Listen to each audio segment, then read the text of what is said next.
존전이라고 하는 것도요. 네. 패전이 아니냐 그런 그 의견이 많지 않습니까? 예. 우리가 볼 때는 그런 것이고요. 근데 독일을 제가 조금 알아봤어요. 예. 근데 독일도 존전기념일이라고 아, 그렇게 부릅니까? 말하고 있습니다. 하긴 자기가 자기들 스스로 패전이라고 하기는 좀 어렵다. 예, 예. 근데 그러나 독일 같은 나라는요. 예. 그게 5월 8일이에요. 우리는 그 8월 15일이잖아요. 예. 네, 그러나 독일이 한복한 게 5월 8일이니까. 네. 네, 그러나 그거는 그 어떤 그 극정 공휴일이라든가 어떤 그 기념일도 아닙니다. 독일은 예.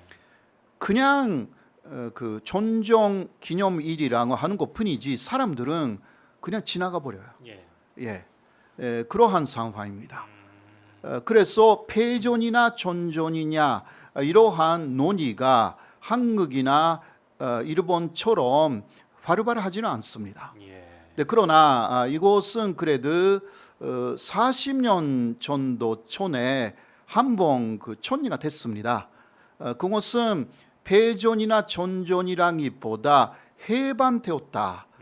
그러니까 한국하고 약간 비슷한 것입니다. 정리가 됐다고요? 네네네네. 예. 그게 나치 독일의 예. 그러한 지배로부터 우리는 해방받은 날이다. 예. 이런 식으로 그 독일 사람들의 의식 속에는 그런 식으로 존존이라고 해도 해방 기념일로 지금 자리 잡고 있다고 합니다.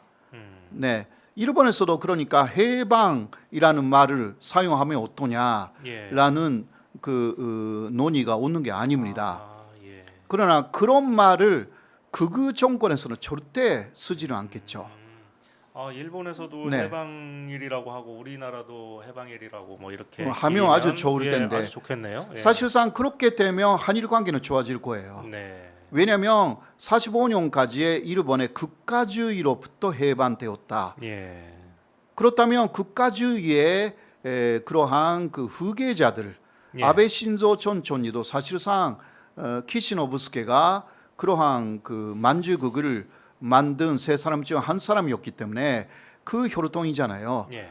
그래서 일본에서는 해방이라는 말을 후손들이 남아있기 때문에 예. 그러니까 나치의 후손하고 같은 사람들이 남아있기 때문에 못한다라고 할 수가 있는 것입니다. 예. 일본이 그 8월 15일을 해방이라고 많은 사람들이 말하기 시작하면 한국이나 중국하고 진짜 사이좋게 지낼 수가 있는 그러한 나라가 될 것이라고 생각합니다. 패전이냐 종전이냐 싸울 일도 없고요. 그렇죠. 예. 맞습니다.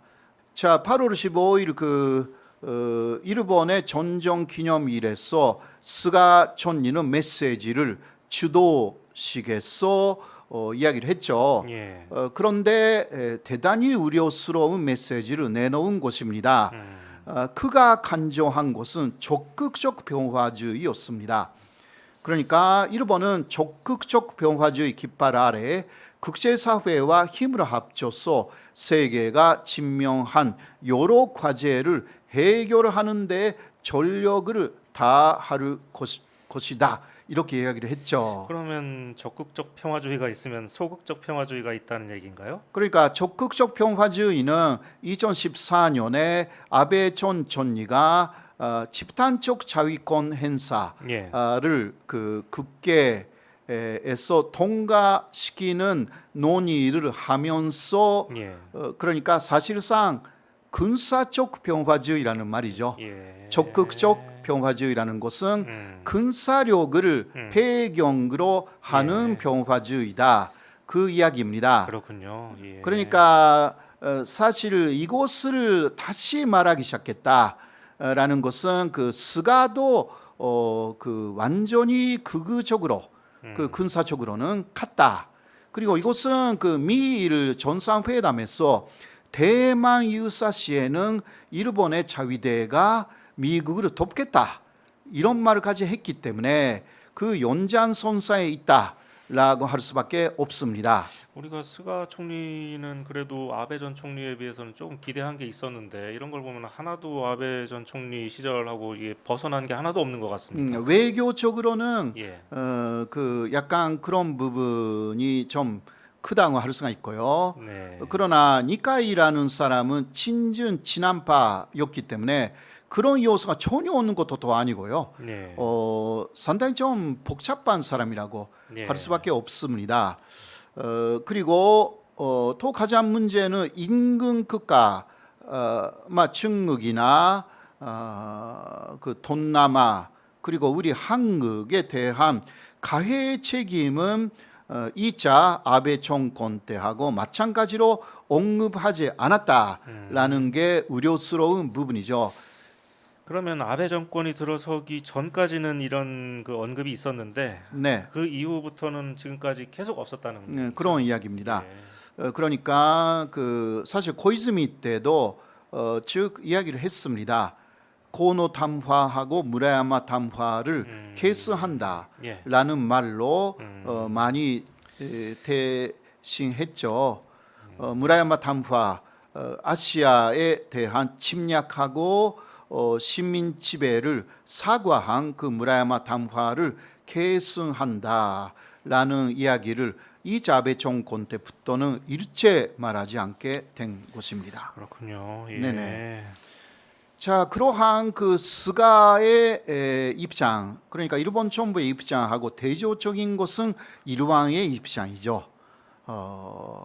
이거 다행이죠. 일왕 부부가 주도식에 역시 참가를 하였어요. 자, 일왕 부부의 메시지는 이런 것이었어요. 전후의 변화를 생각하면서 과거를 돌아보고 이런 식으로 그러니까 역사적인 인식을 나타내 가지고요. 깊은 반성 위에서 다시 전쟁의 참화가 되풀이되지 않기를 간절히 바란다. 이 말이 중심적인 메시지였습니다. 예. 그러니까 스가 총리가 오히려 전쟁을 연상케 하는 적극적 병화주의를 말했잖아요. 예. 그런데 일왕의 메시지는 이거하고 완전히 반대가 되는 네. 전쟁의 참화가 되풀이되지 않기를 원한다. 예. 과거에 대한 깊은 반성, 그러니까 인근 국가들에 대한 가해 책임을 사실상 말하고 있는 것입니다. 굉장히 대조적인 메시지를 내놓았습니다. 그러면 저희가 일본 왕에 대해서는 일반 이제 극우 세력하고는 우리가 좀 다르게 봐야 하는 겁니까? 네. 예. 다르게 봐야죠. 네. 물론 그 일왕의 이러한 메시지라는 것은 내각에서 일단 승인 받아가지고요. 네. 이런 메시지도 나오는 사실이 있습니다. 예. 그렇다고 일반 쪽에서 만든 메시지를 내각에서 고친다라든가 이거는 정말 어렵습니다. 예. 그런 면에서는 그 일왕의 마음 그렇겠죠. 그대로 그렇게 메시지화 되었다라고 보는 것이 맞는 것입니다. 그래서 일본 정부의 극우 세력은 일왕을 어떤 식으로든 끌어들이고 싶은 생각이 있어가지고 특히 야스쿠니 신사 측에서는 일왕이 야스쿠니 신사를 참배해 달라 예. 이러한 이야기를 계속 해오고 있는데 거부하고 있죠. 예. 네네 그런 상황이 있습니다. 어쨌든 우리나라한테는 좀 다행입니다. 그래도 네. 예. 자, 문재인 대통령도 광복절에서 이야기를 했죠. 이 부분에 대해서 일본 언론에서 여러 가지 이야기가 나와 있습니다. 먼저 일본의 대화를 촉구했다. 일본에서 보도가 나왔습니다. 문재인 대통령은 한일 현안은 물론 코로나19 기후이변 등 세계가 진명한 위협에 함께 대응하기 위해 한국은 대화의 문을 항상 열어놓고 있다. 일본에 대해서 이렇게 대화의 문을 열어놓고 있다. 이렇게 이야기를 했다. 그러나 강제징용 위안부 문제에 대해서는 국제사회의 보편적 가치와 기준에 맞는 행동으로 해결을 하자라고 하여서 사실상 구체적인 해결책을 제시하지 않았다. 이게 그러니까요. 오히려 한국 언론은 문재인 대통령의 입장이 일본에 대해서 바뀌었다라고 예, 하는 언론이 많잖아요. 네네. 그러나 일본 언론이 그것을 부정하고 있어요. 일본 언론이 말이 약간 부드럽게 되기는 했지만 입장은 똑같다. 그게 맞는 거예요. 예, 그렇게 볼 수도 예. 있겠네요. 예, 맞습니다. 예, 예. 그러니까 한국 어떤 언론들이 문재인 대통령의 이중적인 태도라든가 예. 이것을 말하지만 그게 절대 아닌 거예요. 오히려 일본이 날카롭게 예. 잘 보고 있는 것입니다. 예. 문재인 대통령이 대화를 촉구하고 물론 옛날부터 대화를 쭉 촉구했어요 일본에. 그렇죠. 그렇죠. 예.